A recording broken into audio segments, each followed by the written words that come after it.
Guys, yeah, it's been a while. Sorry I couldn't upload a solution video earlier as I had promised.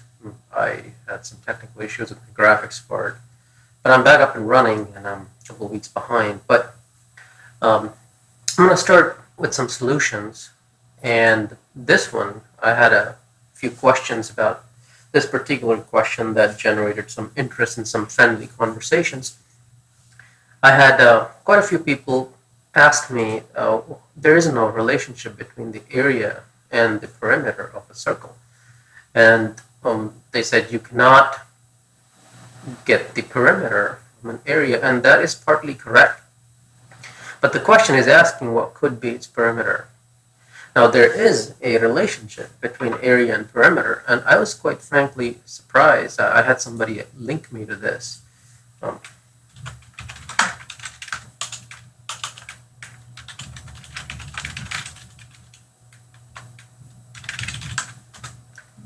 And it's quite frankly, it's kind of confusing, the information that you get from Wikipedia. And you might actually get things like there is no direct relationship between the perimeter of a rectangle with its area. And I was surprised myself. But there is a relationship between the area and perimeter of a rectangle, and it's actually quite intuitive. The perimeter square is always going to be greater than or equal to 16 times the area. And that relationship is always true no matter what rectangle you're looking at. It could be a square. It's quite easy to verify, but even if you're intuitive and you can intuitively think that the square is the minimum case of a rectangle, and if it has x. Okay, so if you were to just look at the basic case of the square, we know the perimeter is 4 times x and the area is x squared. So perimeter square would be 16x squared. So you'll see that the minimum case relationship is this. Now, for a rectangle, the square is the minimum case, so the rectangle will be more than that. So if you were to do a slightly different proof, let's just say the smaller side is x, and this is x and this is y. Okay, so very, very basic case. The perimeter P would be 2x plus y times 2. And area would be x times x plus y. We'll just use basic algebra to verify this. So now the value of p squared would be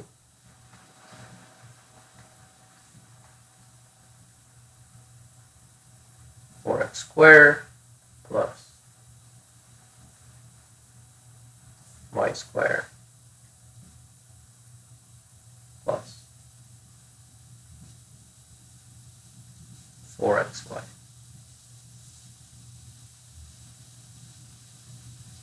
Okay, so that's what we're looking at. Now we know that area equals x squared plus xy. So if we were to take this out, 16x squared plus y squared plus 16xy. So 16 outside, x squared plus xy, okay, plus y squared. This is square right here. So what we're looking at here is x squared plus xy is your area.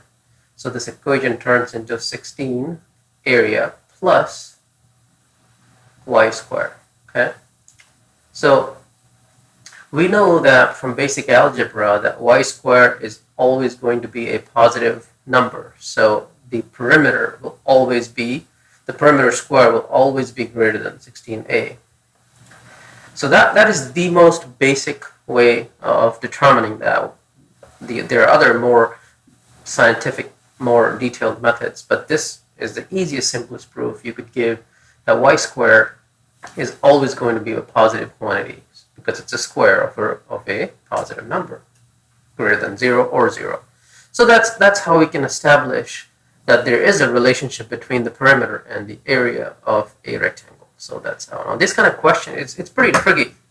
Right off the bat, it looks like that it's a confusing question. And I have people ask me, where's this question from? And quite frankly, I don't even know. I have had questions in my notebook for over decades now, and my teachers were pretty much Karate Kid of mathematics. So a lot of these questions are just sort of drilled in for a very long time.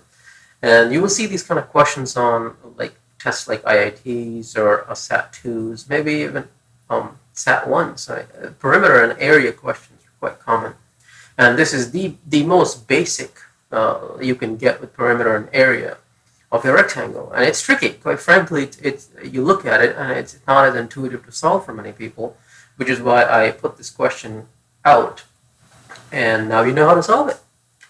So the next question, so don't think there isn't any relationship. There is a relationship. We just proved it. So the next question, I'd say, is this. Now, this question looks very, very hard, and it's not. It really comes down to identifying what equation that is. So I'm just going to simplify that equation a little bit. So p minus 14 squared minus 49. So this equation, it looks like a quadratic equation, but it's actually the equation of a circle. And if you were to simplify it further, you would get the answer that it is the equation of a circle. 10t minus 49. So if we complete the square, to complete the square, do you remember the formula? We add b by 2a square and we subtract.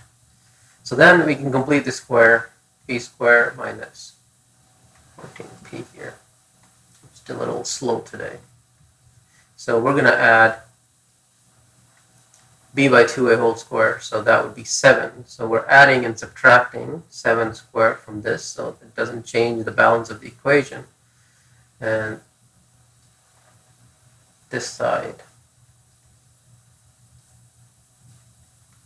So when we do complete the square, I'm going to do it a little slow so you can see. That will become like that. And same way, if we complete the square for this equation would actually become 10 by 2 is 5. So you're looking at t minus 5 squared. And plus 5 squared, so that would be 25. So you can have 25 left over here. And this 49 will cancel out. So then the equation that you're looking at will become p minus 7 squared plus t minus 5 squared. And you could verify this by doing it yourself. So now you see that this is the equation of a circle. And its graph would be fairly simple. The center of the circle would be 7, 5, and the radius would be 5. So the circle is actually something like this. Okay, so inside the circle, when you see an inequality less than or equal to, this is where the value is going to lie. So this y-intercept, you're looking at 7, the whole thing is 7, and this is 2, because the radius is 5. And then this top line here would be 12. So 2 plus 5 plus 5, 12. So this would be 0, 12 line. So okay, let's start answering the question. Now that we've figured out that this is kind of a circle, so what is the average price of the product before the product is considered expired? So that would average price of a thing would be just right smack at the center. So that center line would be 7 right there, because the y-coordinate of the circle is 7. After how many years will the product expire? That means we need to find this side, okay? So radius is 5, so the diameter is 10, so the maximum lifespan of this product is 10. What could be the maximum price of the product before it expires? What's the maximum price of the product right here at its expiration point? So it's probably going to be whatever the price is right at this point, which would be the average price, which is 7. Oh, sorry, I messed that up. What would be the maximum price of the product before it expires? Meaning, what would be the maximum value it attains? The question isn't worded that clearly, it seems. But what could be the maximum price of the product before it expires? So 12, you're looking at before it expires from 0 to 10 years, the maximum price is 12. So that would be the maximum price of it. 2 plus 5 plus 5, 12. What could be the price of the product for 8 years? That we just have to plug in the values in here. So t equals 8. So p minus 7 squared plus 8 minus 5, 3 squared equals 9.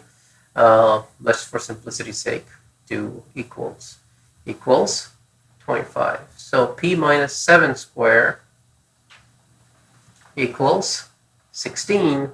So this will turn into p minus 7 equals plus minus 4. So then the value of p would be 3 or 11. So the minus 4 plus 7, or it's going to be 7 plus 4. So we're looking at a value between 3 and 11. So for a value between 3 and 11,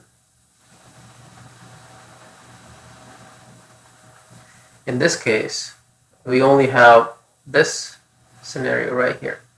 So that's pretty much what the question was about, was identifying whether this equation is a quadratic parabola or is it a circle. Once you figure out it's a circle, then you quickly graph it, and you can make that approach with any question, really. A graph should be the first thing on your mind when you get a question like that. So next time I'll try to cover some other questions. Now don't be disheartened if you are not able to solve a lot of these questions. These questions are designed to identify multiple different concepts all in one.